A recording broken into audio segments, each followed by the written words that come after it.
Du 21 avril au 8 mai 2024, Godomé et environ ont été marqués par des festivités traditionnelles. Il s'agit du Runkhwe marquant la célébration des 25 ans d'intronisation du Vodounon Gbagidi Kanfon Aïzé Zunfa II sur le trône du Vodou Loko Kenwe de Godomé.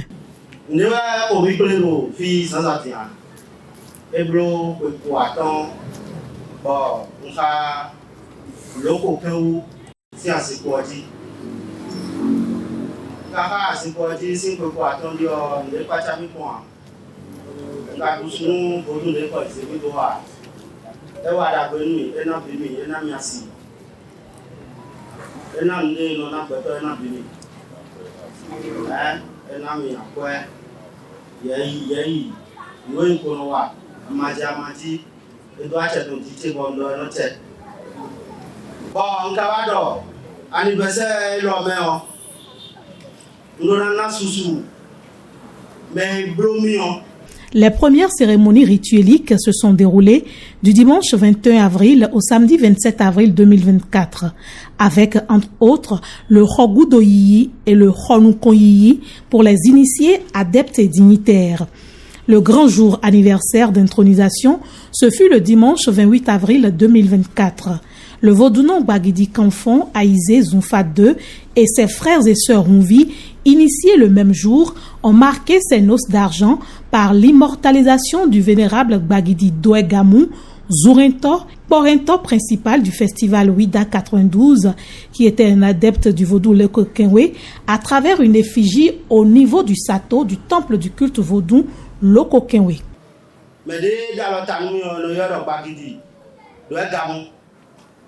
Bagidi kaja todo do gam suheto photo tonelo fine ba mi mo sa do ene eblo mede ba wenu mi da wa to me fi ko ka tawo do mi gudo e do fi hume bi de do hume o e so de ya do aye lo je pe ya e do fi to fi hume bi to fi de do hume o de su so le de do aye lo je pe ya mi tu lo me jorun gbe e de su gbe to le ko ku oui, nous les kawa les midés bois dans le fier photo ton ami le mossa d'autre et ouais une photo de l'eau et dans il y en a tête mané de bois dans le fier bon monde quand les rodos mais on mort ou faire des essais d'autres mais on mort et quand Ouida 92 l'autre me fier au kaka bon il y fier non et doit y être un bon télévision mais puis le 10 janvier bon et non mon on tel là wa pendant d'autres fois sous mon corps on doit brûler nous poder si blo bon maintenant on est représenter mais et ouais dans la blo statut donc. Cette inauguration a connu la participation de plusieurs autorités administratives et politiques. Mais et flito au fliqueui au flifi de caution Mao no wea. Umesele no wea. Mpoyeka Godomevi, conseil d'arrondissement Godometon, Godokuni. Il y a des sourds autant mesane do fidino. Si vous voulez mi kawazi podio, vikungwe do miu. Akwa kungwe do miu. Kan kungwe do miu. Ndeko kungwe do miu. Walo de la siton e wazo bo wi gomo. Je suis témoin de son attachement à nos valeurs endogènes. Et valeurs endogènes, il faut en parler. Pour ne pas s'oublier. Pour se rappeler ce que nous sommes. Et ce que nous sommes, c'est ça. C'est nous, ça. L'autre dira que l'homme n'est rien sans les hommes. Il vient dans leur main et s'en va dans leur main. Et l'homme, c'est qui? Un être créé par le suprême, à qui tout est confié.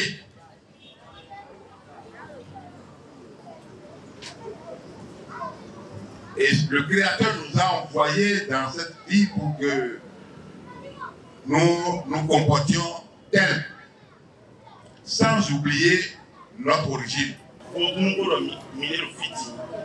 mais bien pour tout les cas. Il a non bénéfice pour tout bois.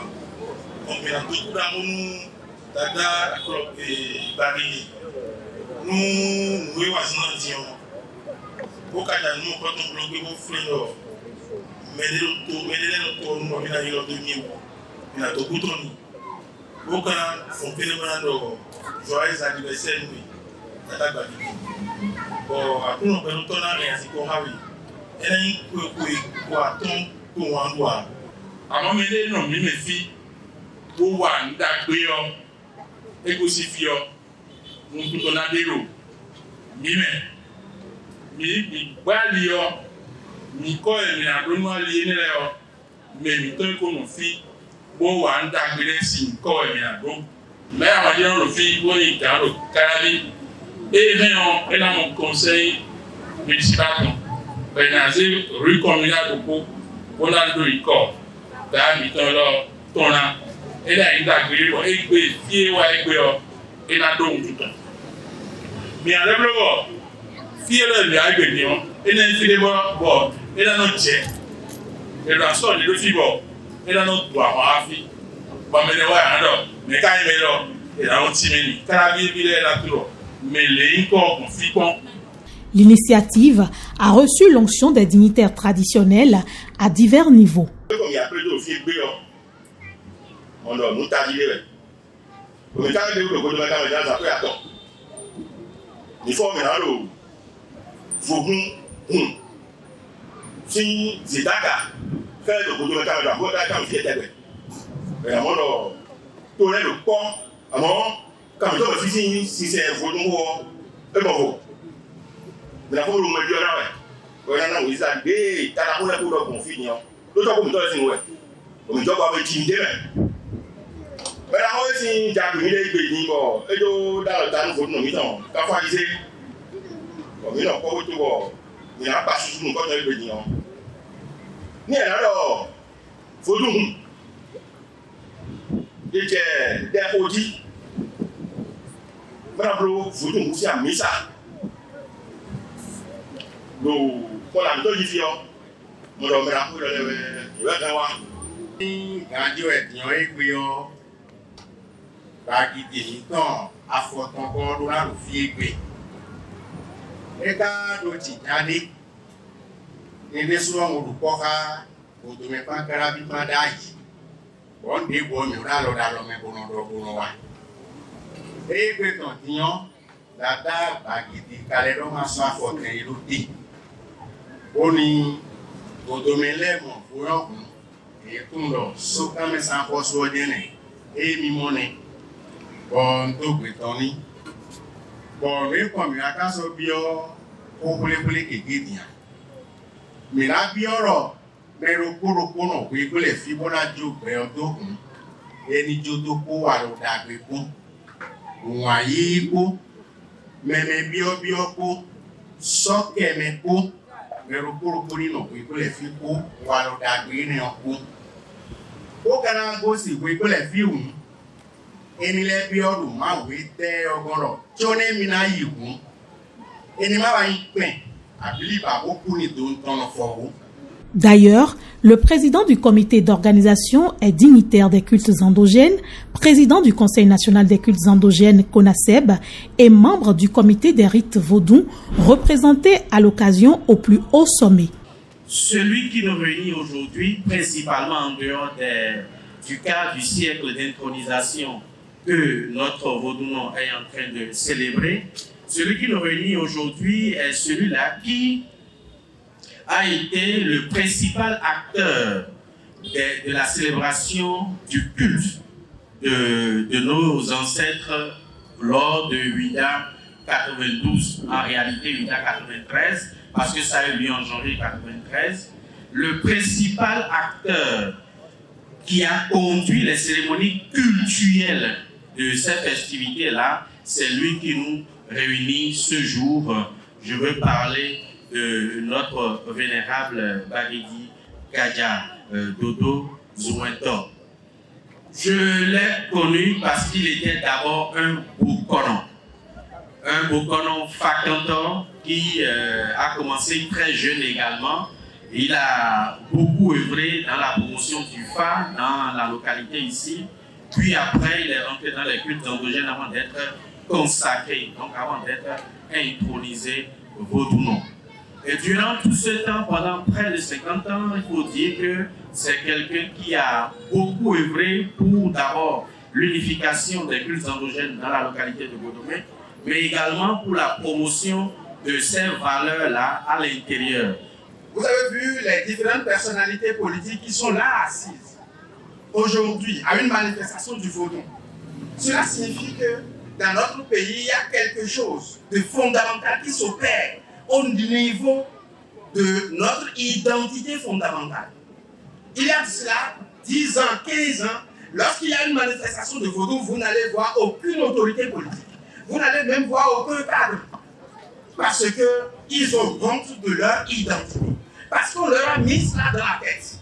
Que l'identité Vaudou est une identité qui n'est pas normale, est une identité dont il ne faut pas être fier.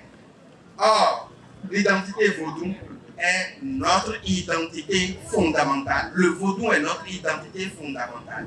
Autour de ces 25 ans d'intronisation du Vaudounon, du culte Loko-Kenwe de Godomé, les cérémonies traditionnelles Runkwe ont été marquées également par plusieurs autres étapes. Il s'agit des cérémonies Erounou, Vaudou Sogbo et Vaudou Diassi.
Ces différents rituels propres aux cultes endogènes ont permis de célébrer les nouveaux initiés, d'en prendre de nouveaux et de sortir ceux qui sont au couvent.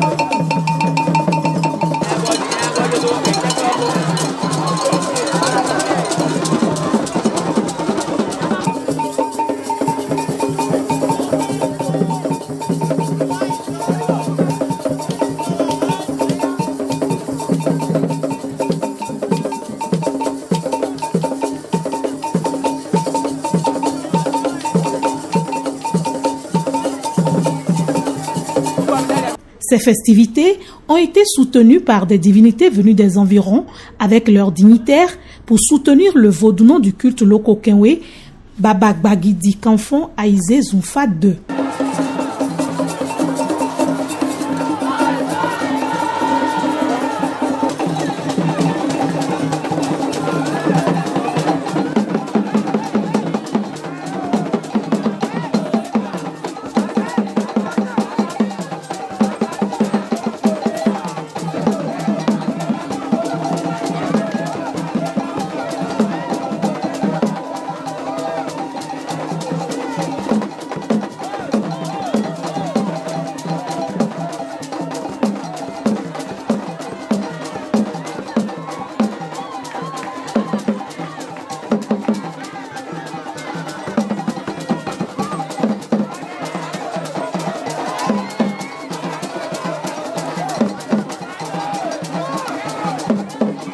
La parade des différentes divinités Hunve, les Korintos, les démonstrations de force de chaque divinité, dans leurs belles parures, leurs interactions avec le public ont agrémenté ce Hunve des 25 ans d'intronisation de Gbagidi Kanfon Aïzé Zunfa II.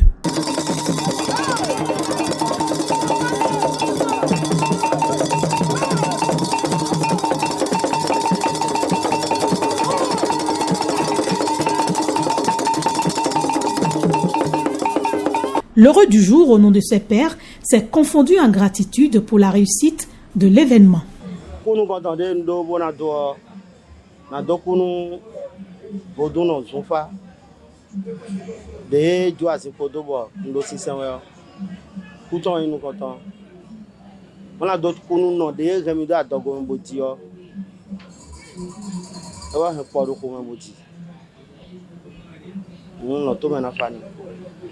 Ne wande dion e tienu kona e ro gbe o ndebude na wa taton wono kami bono wa e kale ku won le janu wa gbe bo le pon kudona bo le do mi do teru kudote una dokuni muna dokunu odono sofa muna dokunu hanu mo tele bi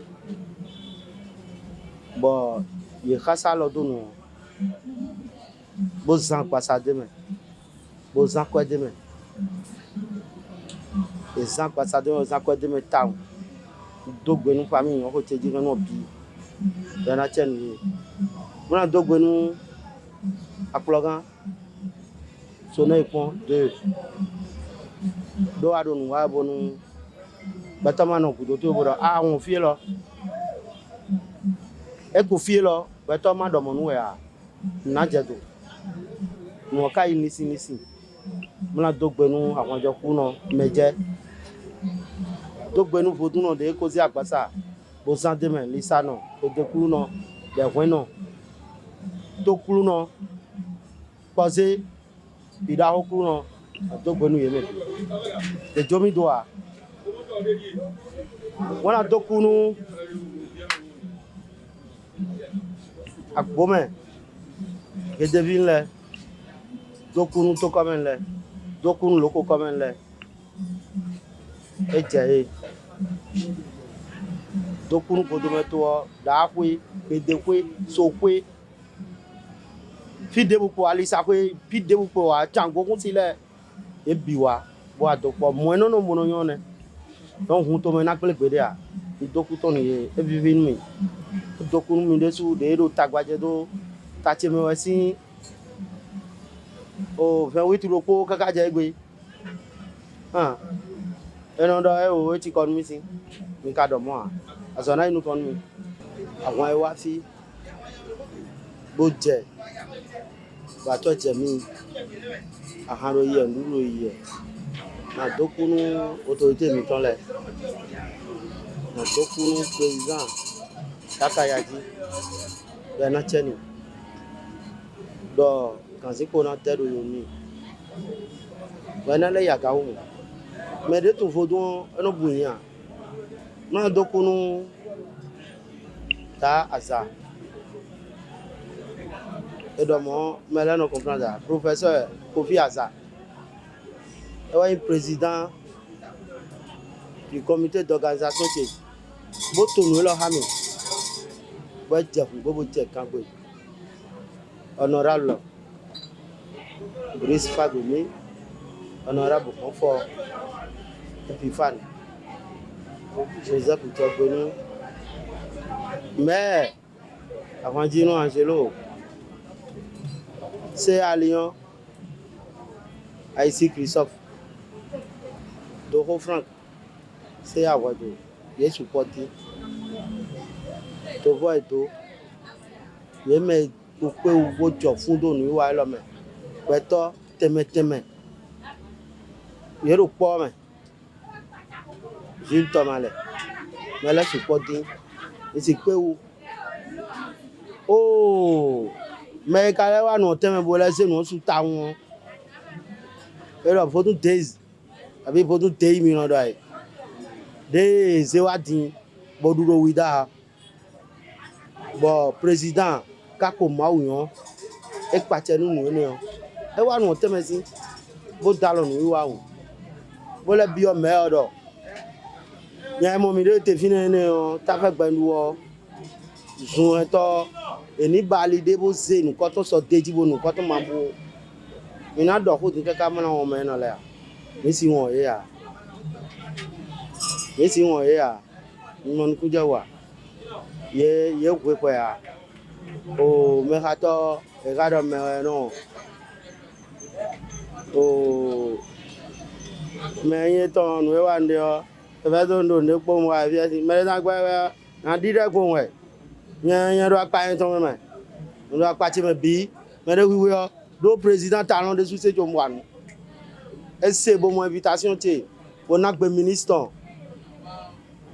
Jean-Michel Abimbola na gbe be si wa bo se me do donc j'ai tous les autorisations bodo wanti bon ka mo do o e di gbe to bi mo wan me ayi me de ka wa hun to gbe nu to gan de na teni wiwa edo biblo edmo vodun sin dalio vodun si won to na bua amo ye nle konu le boblo bono yiro mi meyin vodun no le de so de kan eno to vodun ko do we madia vodun ko we madia kun pa me no yi e mi mo vodun si pepe bi no le ba bi ofine dion so za tene koroko e we na blo to woto ba no sende bono se kun gbe kono tún afọ ẹ̀ nàdérò fún mọ́.